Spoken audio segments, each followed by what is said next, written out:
So I've created 3 phases for our player.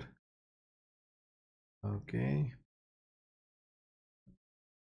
and you see we have a few errors that we need to fix as well. That will do just fine. Basically what sticks out is the fact that even if they die, they basically just stay there, and the agent is overwriting their knockback, which should not be the case. And of course, because they are losing all the delta rotation, I guess I had 4 phases. Each of these should represent a different behavior, but for right now I just have them all the same. I just want to show you the phases, just so to have a general idea of what's going to happen. Okay, and I thought I'll leave this just so that you can see some stuff. Okay, and the other thing is when we kill one of these, because I'm using the other layers, we should fix also the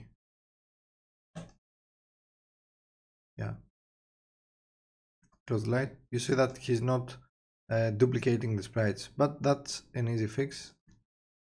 So let's take care of that first.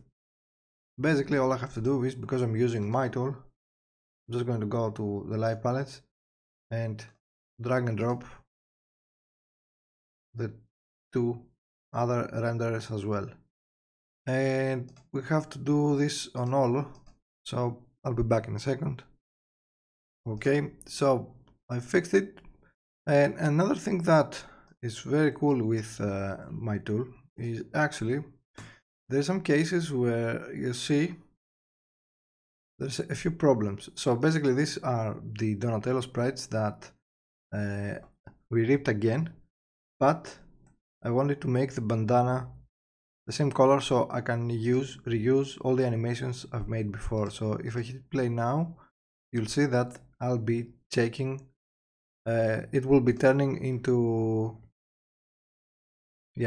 purple for Donatello. And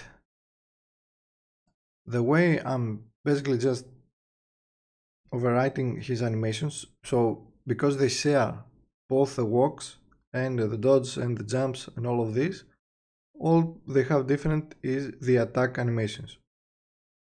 So what I did for this was to create an override, animator override controller, and on start or on awake, if there is one assigned, then it just changes that. And I've created the new animations, and all you see is I basically replaced the 4 attacks and the up attack. The rest should just be the same with no issues.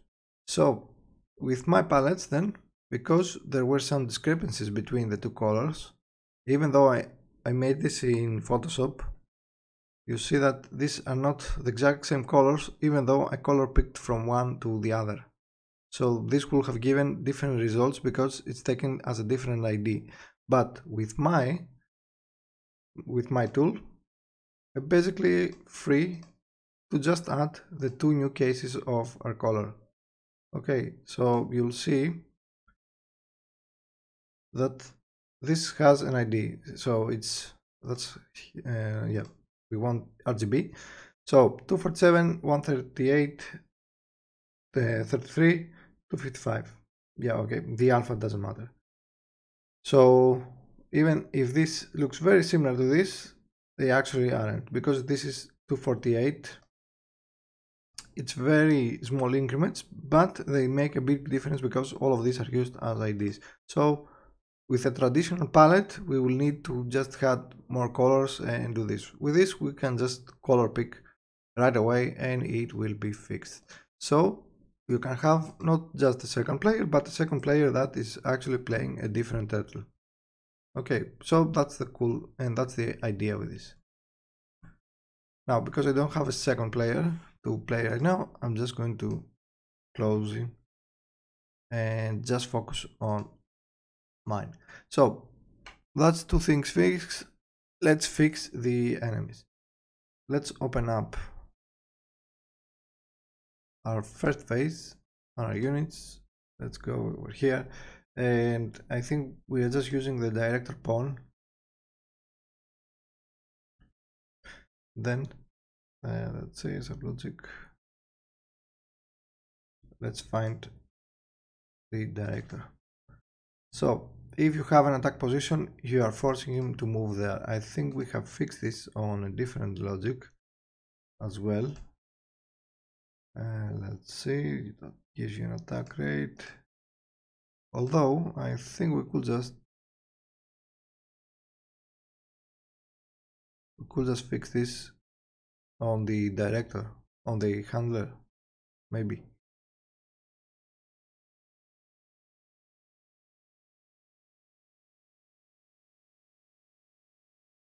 And this will be here. Okay. Now that's a sublogic director. Okay, I think we don't. Maybe we want to do this.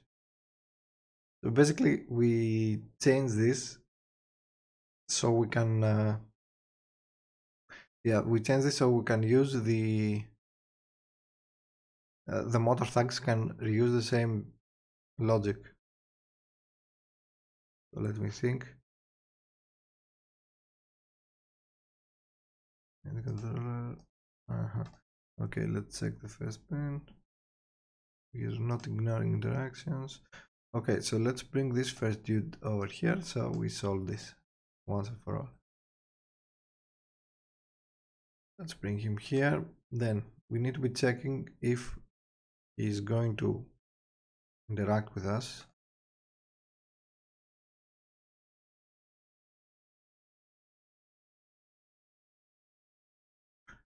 Or when he's, yeah. Maybe he's not getting in here if he's dead. Oh, yeah, he's not getting in here because this blocks him. So let's see. What? Build errors. Anyway, unit controller, let's copy this and I'll just put this on the else. It's mainly for the motor thugs. Okay, and let's do agent.stop. I think that's it actually. I think that should fix it. Let's test it.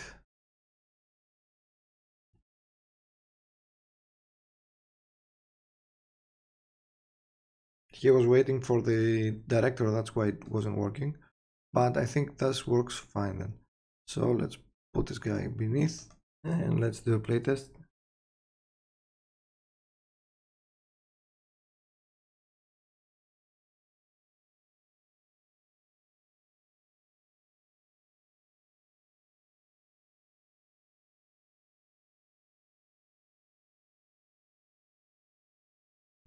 Awesome. Oh, that was sneaky.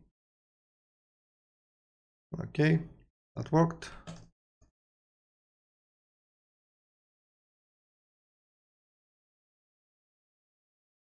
They're kinda in a rush mode, but that's fine. I like how visceral it is. Okay, so next I wanna see if the motor thugs will behave the same, and there's some issues with the camera I want to fix. Basically, it's when it's unlocking. I don't want it to scroll back. I want it to first be enabled again once we pass the threshold.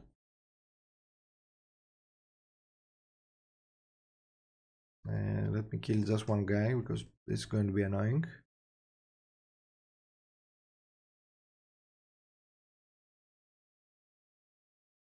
Yeah, it's a little bit hard to do, but I guess that was the whole point. Okay, so this guy is dead and he's not doing anything. Oh, it's really hard. I guess it's not that hard. If you just stick there and spam it, you can kill them.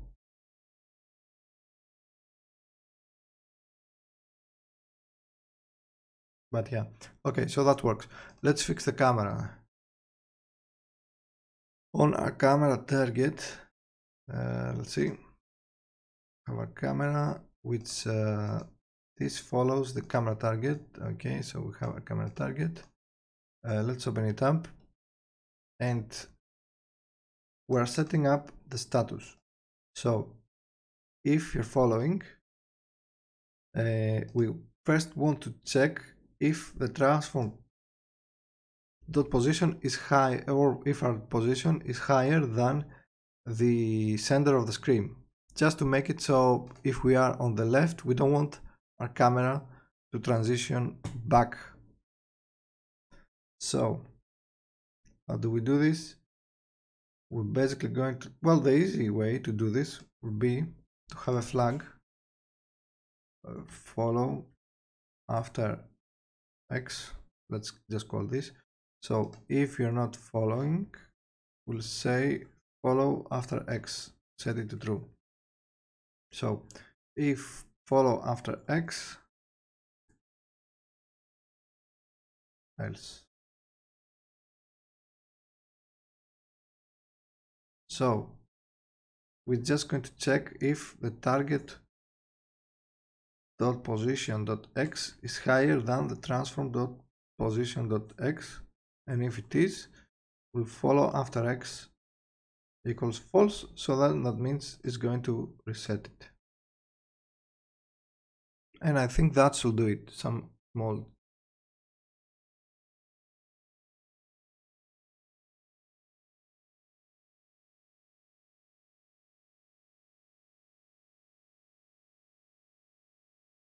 so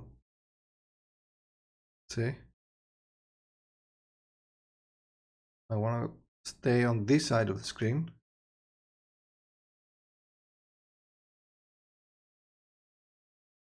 Okay, so he's dead.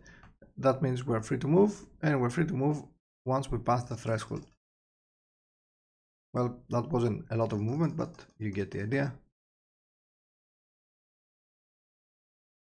Okay, so I like this. Maybe the AI director can have a few more things. I'll do this. You know, I'll fix the changes. Or actually, let's just assign some more right now. These are all retreat positions. These are attack positions. I just want to remove this one because you only have pretty much two of them. Then let's put some retreat positions up as well. Actually, let's add some attack positions to be down and to be up. So we have a full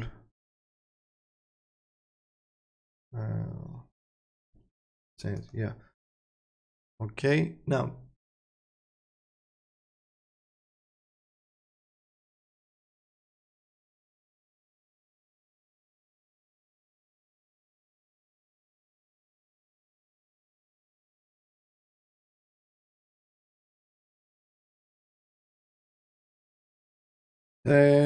now I think we had, yeah, an animation from the thug that, yeah, we basically have a few more animations we could use, I guess. And we still haven't done the pickup. We will do momentarily. But I think I had, yeah, I have an animation for rock throw. So we can set up a new logic for this guy to basically be throwing animations, to be throwing rocks. And I have the rock as well. Let's split this up. These are all ripped from the game, by the way. Okay. Let's split this as well. 4 by 3.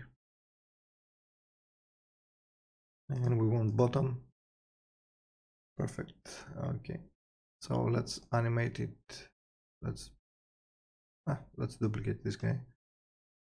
And over here, we want the animation under tag. we already have a file. We're just going to make it here. Okay, so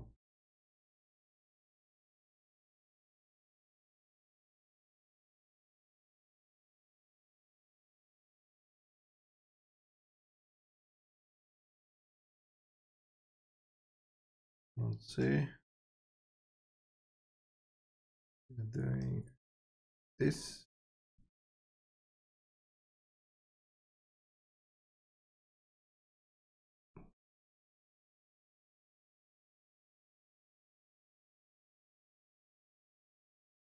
And then he just returns. So simple.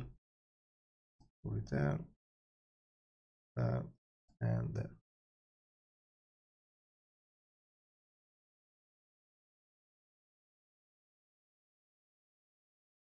Okay, so here, yeah, he can spawn an object. Now I think he's good. His speed is, I think it could be a little bit faster. Yeah, that's more visceral. I want it to be faster in general, like to play like a real game. Basically not a simple game that was on a platform with not good controls. So it looks smooth. And I think I'm just going to keep him on frame a little bit more.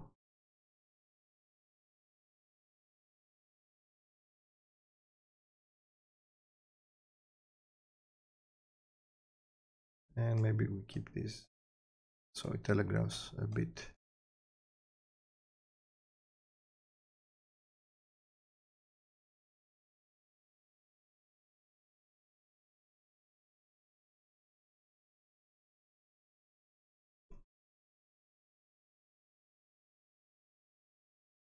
Yeah, that's fine. Okay, so he will be throwing a projectile. We do have a projectile over here that we need to change. So let's put in the projectile here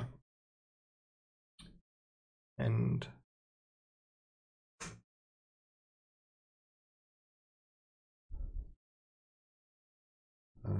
where is the projectile?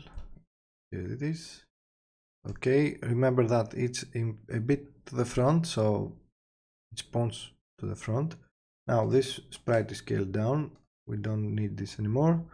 We want to use the rock we have over here. Okay, so here's the rock, and now we can animate this by using the simple sprite animator because it's always going to be the same. So, you know, and let's just drop our sprites, sprite renderer.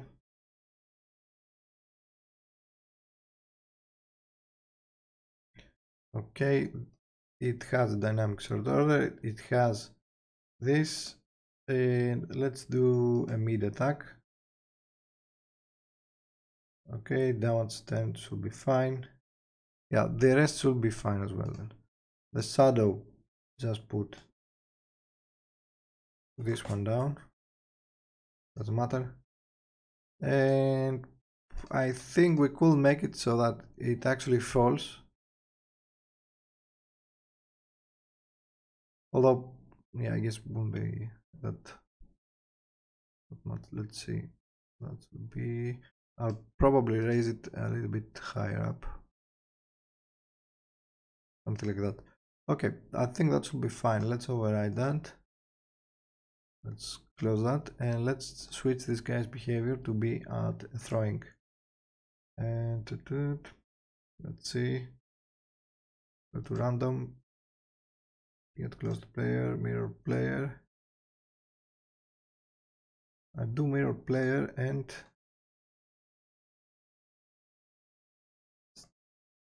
stay on the edge. No.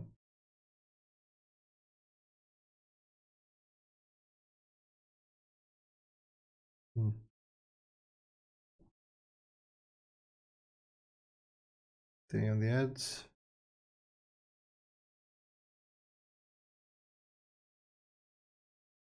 Oh yeah, I don't remember which one it is. but I think we just used stay on the edge. Oops. We did, yeah, mirror player. Let's name this mirror player and throw.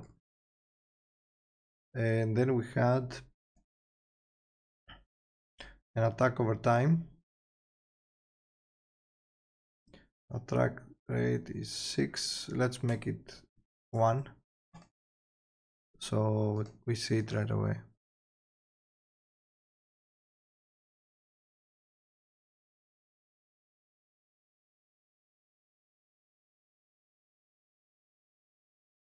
Yeah, that's good. That's sort of good enough. We just need to make it faster. So we'll change the projectile speed here. And I think we might need to just lower it slightly down.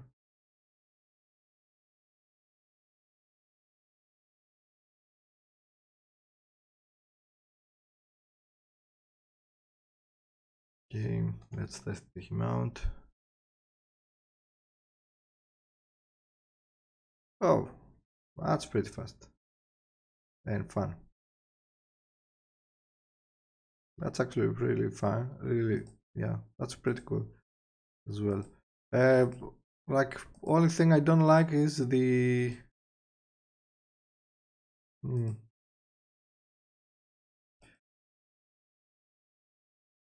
yeah, only thing I don't like is the rock. Like, it's way too straight for me. I'll make it slightly slower, and then let's go and animate this just to make it fancy, you know. And let's put it on the fact first, and I'll say rock anim.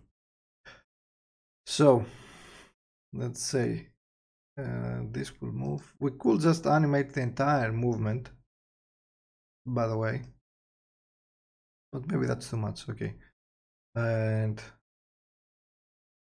I'm just going to take the sprite, and I want it to animate from here, then in about 40 seconds. Yeah, something like that. Maybe even faster.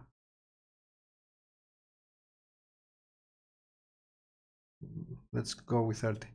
And it will only change the Y position I want. And instead of doing this, I want it to fall like this. And once it's down, let's make it so it does a little bump. 0. It's not 0. It will be 0. Oh, we actually don't want 0, I think. Or the shadow is wrong. Yeah, the shadow is wrong. And okay, go there. Then go at 0. Then I think I want you to go like this, and maybe a slight. Yeah, that's better. And then just do another 0. But break this one. Free like this.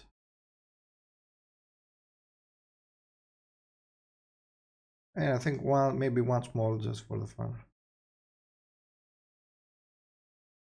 Again at 0.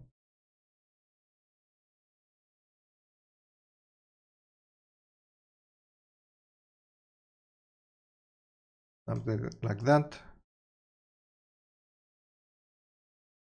Okay, that's fine. Then let's fix the shadow. It will be at 0. And we can put, you know, the scaling on the shadow, but I think it's just fine as it is. Okay, and let's test it out.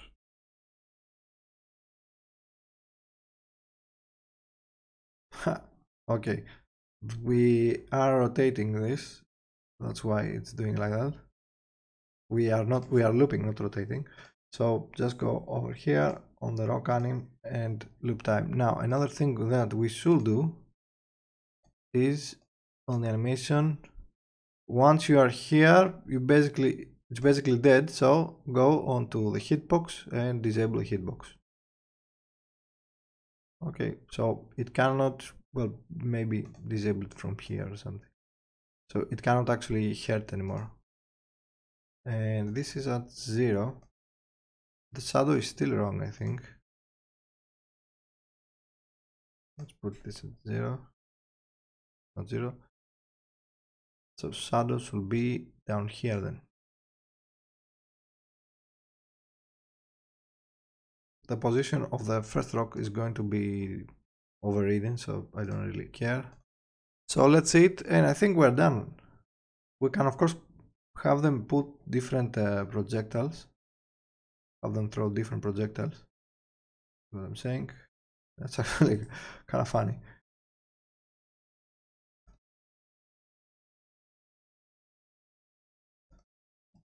But another thing we can also do is have us hit the projectiles itself. So you know what, we have some time, let's do that. And let's see. Then the projectile will need to have hurt box as well. So let's open that up. And let's call this hurt box. Okay. That's not damage collider anymore. Let's call it hurt box.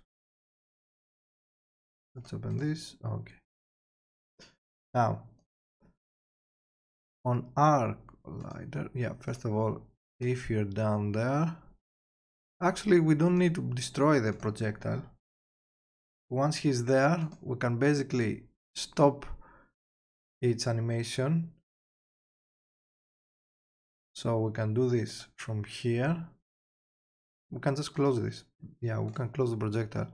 Or we could just add an event to make it more universal.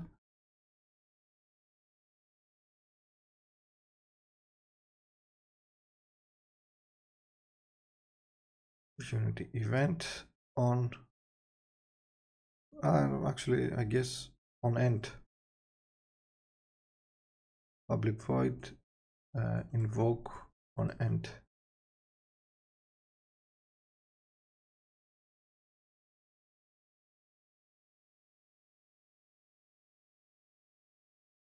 Okay, and we can actually make them pickable, so we can have him pick up the rocks afterwards if we want to.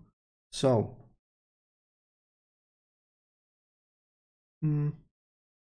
yeah, let's see how we do this. Let's put on the animation on the final frame. We add an animation event which will say invoke on end. On invoke on end, we're going to close the projectile, and it's just going to stay there. Okay. I think that will do it. We know we don't also want the animator anymore, so we can close that just to save some performance. And we can also close the hurt box as well. Okay, then on our damage collider,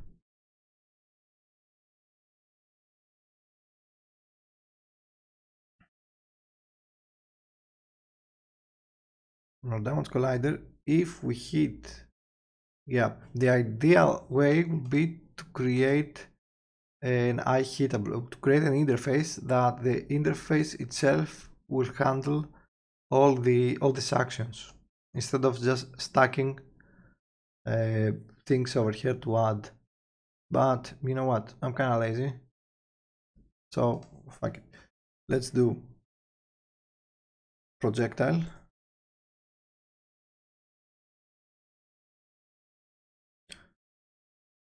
other dot get component in parent projectile. If projectile is not null, then let's do transform, not transform, projectile.transform.rotation to be the same as our owner.transform.holder.rotation, I guess. And so that will be owner dot is looking left. That will be quaternion dot Euler 0, 180, 0, or quaternion dot identity, so 0, 0, 0. Okay, then we'll actually do projectile set active projectile dot game object set active false and enable it on the same frame, so the animator will start the animation again. And let's see if just this will work actually. I'm curious. Let's apply all and see. Of course we will have to hit it as well.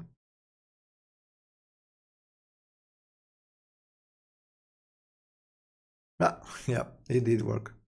It did work, but it just doesn't do any damage. And it's a little bit hard to hit, but it is hittable.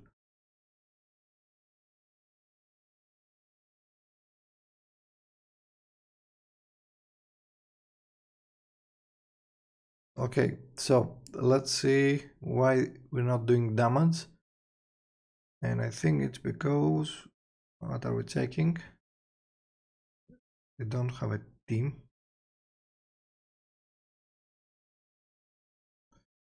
We do have an is projectile here. Yeah, what you're missing, the owner. And we have, if the owner does not have a last action, then it's going to return. But what if your projectile?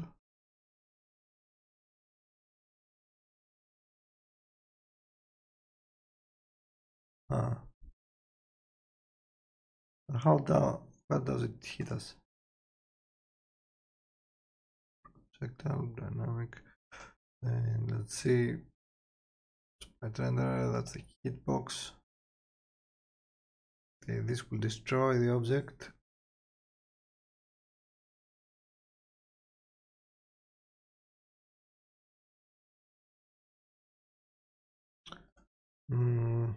Let's see.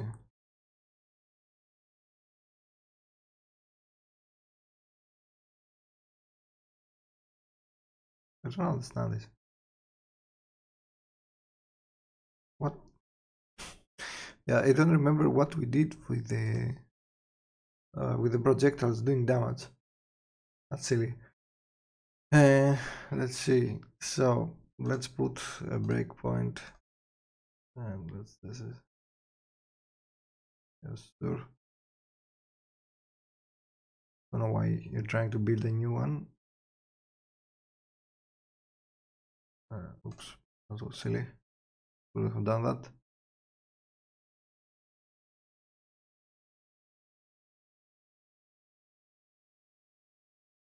Okay, so I'm going to assume that the rock hit us. Okay, that's not our rock, that's his rock. That is still in here.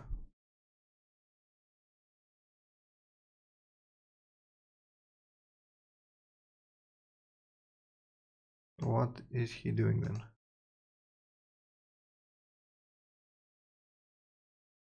I think because I'm stepping it, the delta time increases. So I'm never going to hit him this way.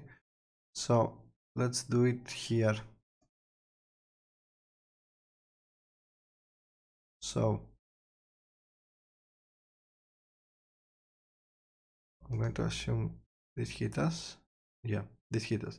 So we're checking for teams. Oh, you're checking for the owner team, that's why.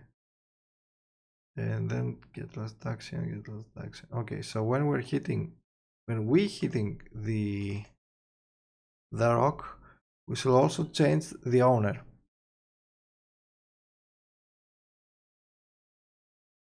Okay, so projectile dot owner.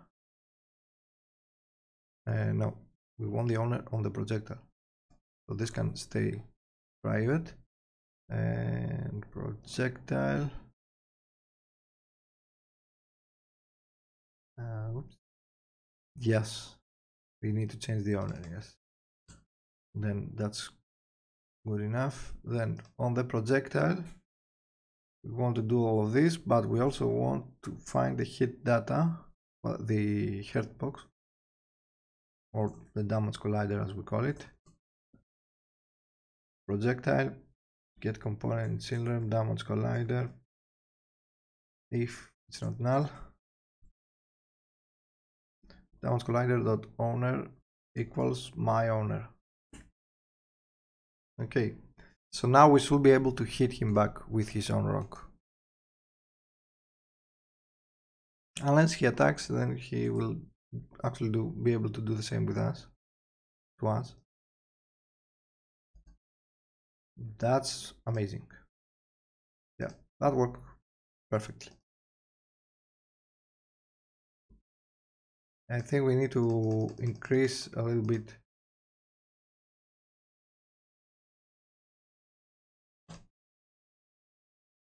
Yeah, I think we need to increase a little bit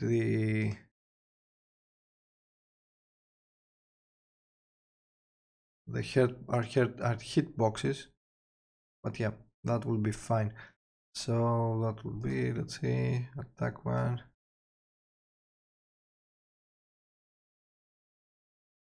The gizmos. Where's the hitbox? Active. Oh, that's a lot actually. That's a lot of frames. I think we're fine then. Attack 2.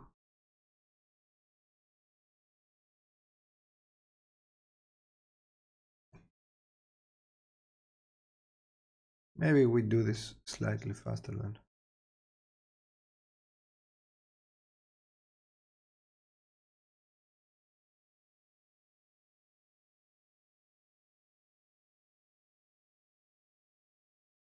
Yeah, make it a little bit snappier.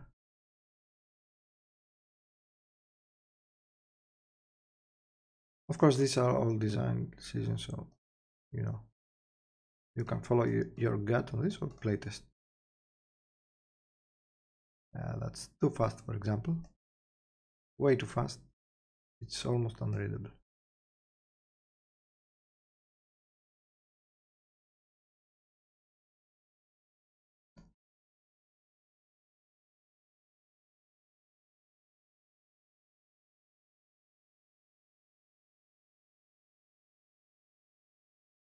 That's better.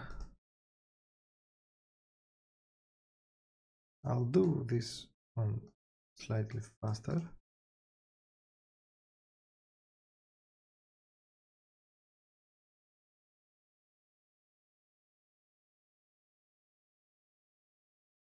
Yeah, that's fine as well. Maybe give this a little bit more room.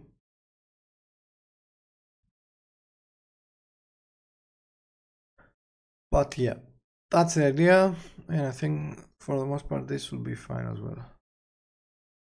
So once you are up here, once you're going up, yeah, that's fine. Now the other thing that I wanted to fix is actually on these guys, when we are knocking them up. Let's say get up. I want to have disabled the head box here. Let's see, that's the miking. We want this one.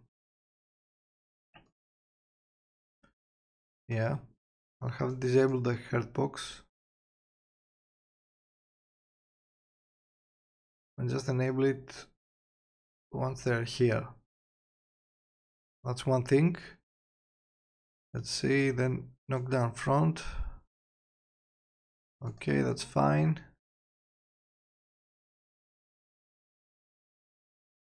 I actually don't care to have them vanish, so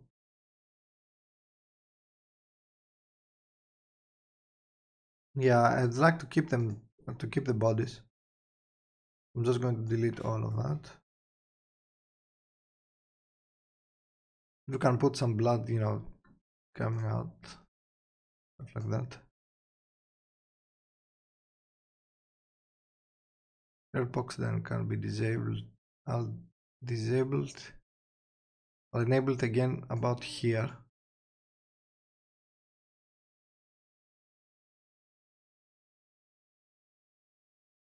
That's the throw, walk. What do we do with bounce? Okay. Yeah, so this one I'll keep it disabled. Let's say.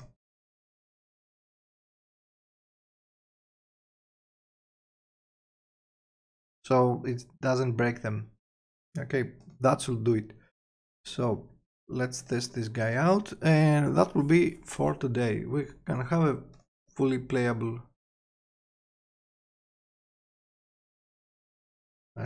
game right now with this. Well, I think we have most of what we need.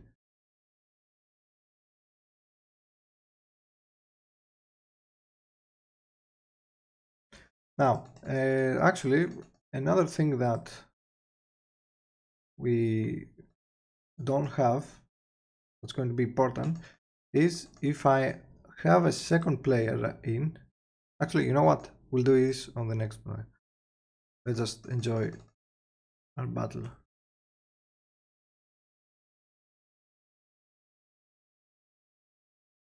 And I think once they die on the vanish, I think I'm just going to force them.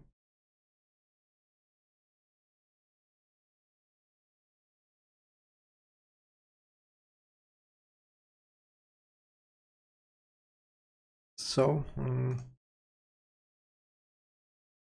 I think we did for the blood. We have a way. So that will be on the prefabs, VFX, blood effects. One of these, and where was it?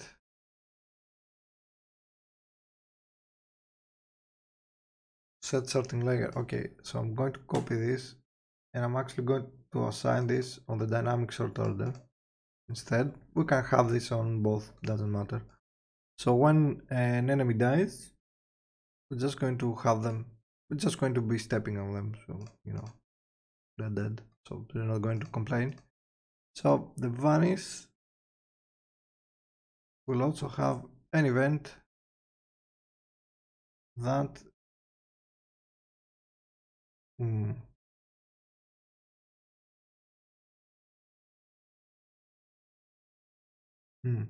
okay, animator hook, we have events over here. Okay, so we're just going to call one of these events, and close agent, set interacting, production data. Oh, we can just call sorting layer. So we're just going to change this to blood. I think it was blood. It was shadow. So let's just change this to shadow. Okay, and this will also now change the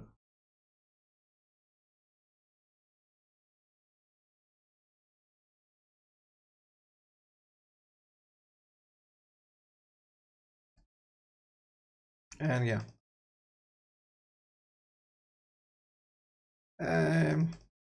I think one of the lights, or our lights, are not affecting the shadow. I thought I fixed that, but might have crashed or something. Anyway, let's end the video here. I'm just going to pick all of these lights and have them. Actually, I can just do. There's no type light. because it's light 2D. Damn it. Well, anyway, let's just select all of this and assign the shadow as well, so it will fix this. So that's it for this part.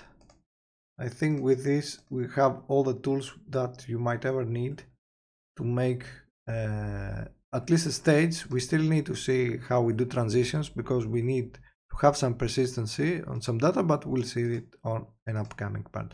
So that's it for today.